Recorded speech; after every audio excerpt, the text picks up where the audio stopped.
This is a man whose time has come, a strong leader with a proven record. In 1966, answering the call of his party, Ronald Reagan was elected governor of California. Next to president, the biggest job in the nation. What the new governor inherited was a state of crisis. California was faced with a $194 million deficit and was spending $1 million a day more than it was taking in. The state was on the brink of bankruptcy. Governor Reagan became the greatest tax reformer in the state's history. When Governor Reagan left office, the $194 million deficit had been transformed into a $550 million surplus. The San Francisco Chronicle said, Governor Reagan has saved the state from bankruptcy.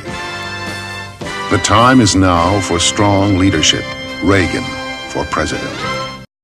I say it's time to say, no more American hostages. No more high interest rates. No more high inflation, and no more Jimmy Carter. The time is now for strong leadership. Reagan for president. I deeply, deeply resent and am offended by the attacks that President Carter has made on my husband, the personal attacks that he's made on my husband, his attempt to paint my husband as a man he is not. He is not a warmonger. He is not a man who is going to throw the elderly out on the street and cut out their Social Security. That's a terrible thing to do and to say about anybody. That's campaigning on fear. There are many issues that are at stake in this campaign. I would like Mr. Carter to explain to me why the inflation is as high as it is, why unemployment is as high as it is. I would like to have him explain the vacillating, weak foreign policy so that our friends overseas don't know what we're going to do, whether we're going to stand up for them or whether we're not going to stand up for them. And the issue of this campaign is his 3.5-year record. The time is now for strong leadership. In a copyrighted story in the New York Times on October 27th, William Safire wrote, "The smoothest of Iran's diplomatic criminals was shown on American television this weekend, warning American voters that they had better not elect Ronald Reagan. Ayatollah Khomeini and his men prefer a weak and manageable U.S. president and have decided to do everything in their power to determine our election result." A reminder from Democrats for Reagan. Labor Day, 1980. Governor Reagan speaks to the people of the nation. Beside that torch that many times before in our nation's history has cast a golden light in times of gloom, I pledge to you, I'll bring new hope to America. This country needs a new administration with a renewed dedication to the dream of an America, an administration that will give that dream new life and make America great again. I want more than anything I've ever wanted to have an administration that will, through its actions at home and in the international arena, let millions of people know that Miss Liberty still lifts her lamp beside the golden door. The time is now for Reagan. Reagan for president. Once upon a time, 4 long years ago, most Americans could dream of owning a home. But Jimmy Carter's runaway inflation, with record high interest rates and a lack of mortgage money, has slammed the door on that dream. I pledge to all Americans that we'll get inflation under control and keep it under control, so you can save for the home of your dreams and plan a safe and secure future. We can do it, and we can do it now. The time is now for Reagan. Reagan for president. Women voters invited President Carter to join the 1980 debates. He refused the invitation. Maybe it's because during his administration, inflation has gone as high as 18%. The number of Americans out of work has reached 8.5 million.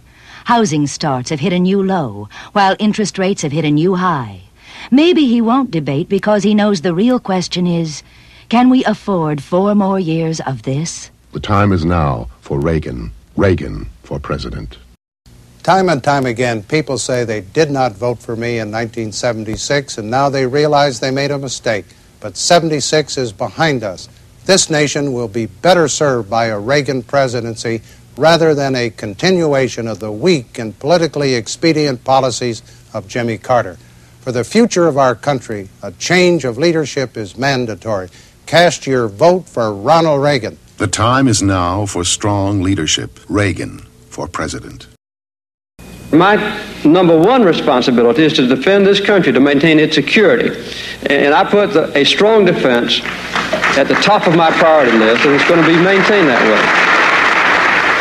It's good for the nation's security when the commander-in-chief is himself an experienced military man. Jimmy Carter, Annapolis graduate, is just that. Your presence in the Indian Ocean and in the Arabian Sea was crucial in that troubled region of the world, vital to all nations on earth. Yet even an expenditure of $136 billion a year on the most modern weapons does not bring the final security. The final security comes only when nations eventually reach out to touch each other, in their minds and hearts. Jimmy Carter, a military man and a man of peace.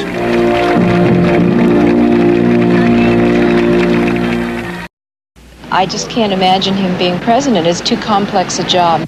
Yeah, I'd hate to see him involved in a Near East peace discussion or Seoul III agreement and come up with one of these ill-informed, shoot-from-the-hip types of comments. When I go into the polling booth on November 4th, I'm not just going to think of the politics. I got to think of my family. Two men are the real contenders for the presidency today. The people of California remember one of them quite well. Ronald Reagan is not a man that I would want leading our country for any period of time. Ronald Reagan is not a leader.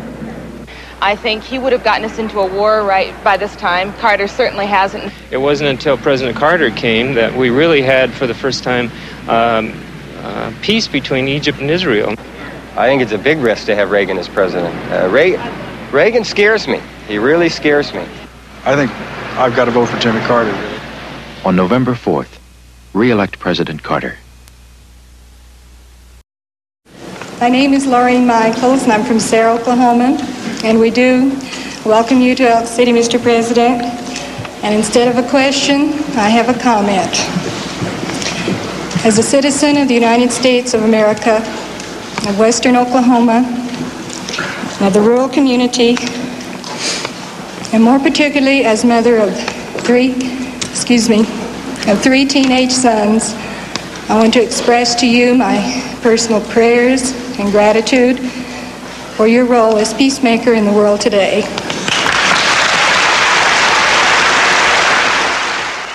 People have disagreed with President Carter on various issues, but on one point there is absolute agreement, stretching all across the nation. More than any other president in recent times, this man has been a peacemaker. On November 4th, re-elect President Carter.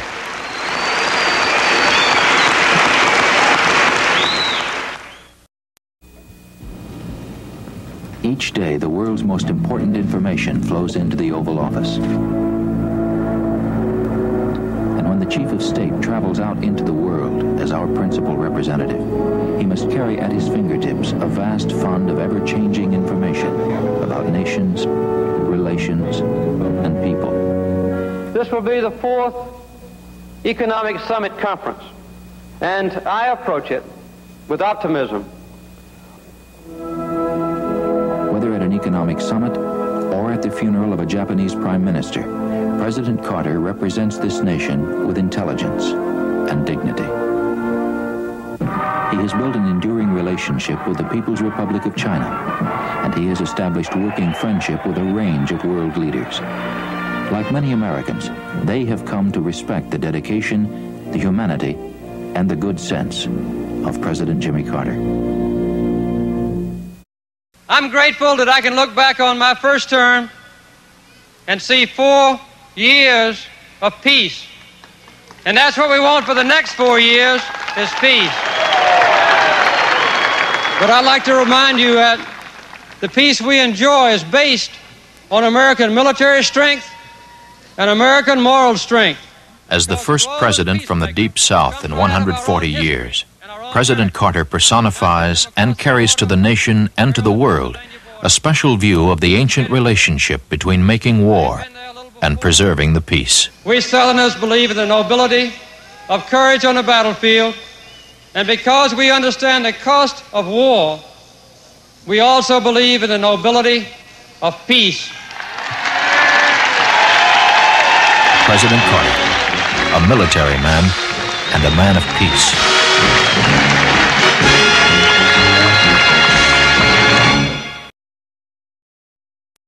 Each day, many people come to the Oval Office with advice and information.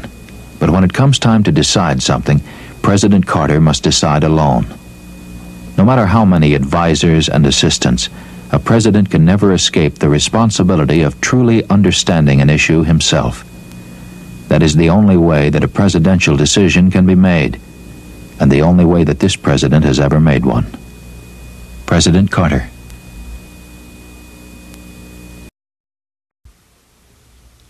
Though he carefully observes our historic separation of church and state, Jimmy Carter is a deeply and clearly religious man. He takes the time to pray privately and with Rosalind each day. Under the endless pressure of the presidency, where decisions change and directions change and even the facts change, this man knows that one thing remains constant: his faith. President Carter. I and all my predecessors have had a deep commitment to controlling the proliferation of nuclear weapons. When the subject is nuclear proliferation, a president or a candidate must speak with absolute accuracy. He must also be able to remember what he has said. When Governor Reagan has been asked about that, he makes a very disturbing comment that non-proliferation or the control of the spread of nuclear weapons is none of our business. I have never made the statement that he suggested about nuclear proliferation and nuclear... But listen to Governor Reagan last January in Jacksonville. I just don't think that it's any of our business. Unilaterally, the United States seems to be the only nation in the world that's trying to stop the proliferation of nuclear weapons. In this debate, in this whole campaign, Governor Reagan has changed important positions to get votes and then blandly tried to wipe out the earlier position. Which Ronald Reagan should we believe? I only have one request to make of you. Vote on Election Day. Vote for yourselves. You don't have to vote for me. Vote in your own interest.